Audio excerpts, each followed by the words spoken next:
Il y avait John Maynard Keynes, il avait une solution, lui, c'était qu'on aille vers des situations où on n'est pas obligé d'emprunter les ressources qu'on utilise. C'est-à-dire que celui qui a besoin de ressources, eh bien, il en soit propriétaire. Alors, pourquoi est-il arrivé à cette conclusion-là? Eh bien, parce qu'il disait il y a deux types de motifs dans nos sociétés.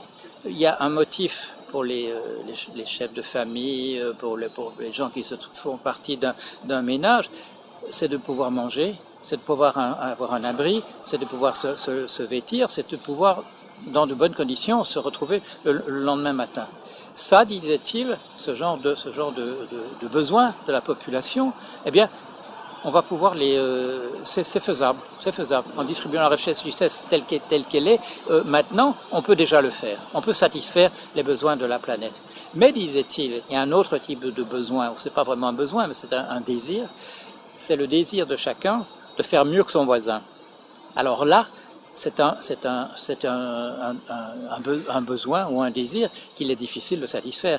Parce que si chacun veut être meilleur que son voisin, ben, il y a une escalade. Et être l'homme le plus riche du monde, ce n'est pas un principe qu'on peut ériger en règle universelle. Ce ne sera pas réalisable. Alors disait-il, la chose qu'il faut faire, c'est enlever ce désir d'être faire mieux que le voisin. Et là, disait-il, pourquoi est-ce qu'il y a ce type d'envie et qui fait qu'on veut être meilleur que les autres? En général, c'est dans un processus de revanche. C'est parce qu'on a été soi-même dans la position de celui qui enviait celui qui faisait mieux.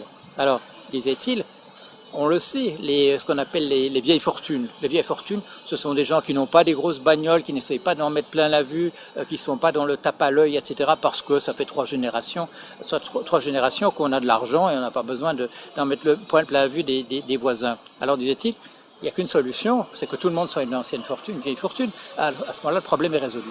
Il n'y aura plus cette escalade.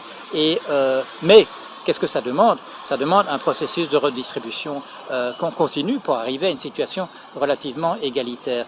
Mais il suffit de voir, par exemple, Piketty propose quelque chose de ce type-là, c'est-à-dire qu'on écrète les plus grosses fortunes, qu'on redistribue ce qui est, les sommes extravagantes.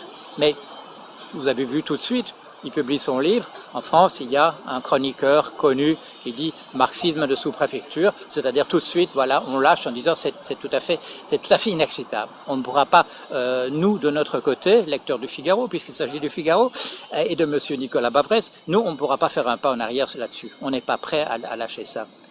La difficulté, c'est que la croissance, nous savons, ça détruit la planète pour le moment. Nous sommes 7 milliards, au niveau où nous sommes, continuer la croissance comme nous l'avons fait avant, ça conduit à des processus irréversibles de dégradation de l'environnement et on ne peut pas continuer à le faire. Les physiciens font des calculs, il y a des choses qu'on pourra encore faire pendant 30 ans, pendant encore 40 ans, etc. Mais c'est quoi? On parle d'une génération, on parle de 2 générations, on ne va pas pouvoir continuer dans cette direction-là.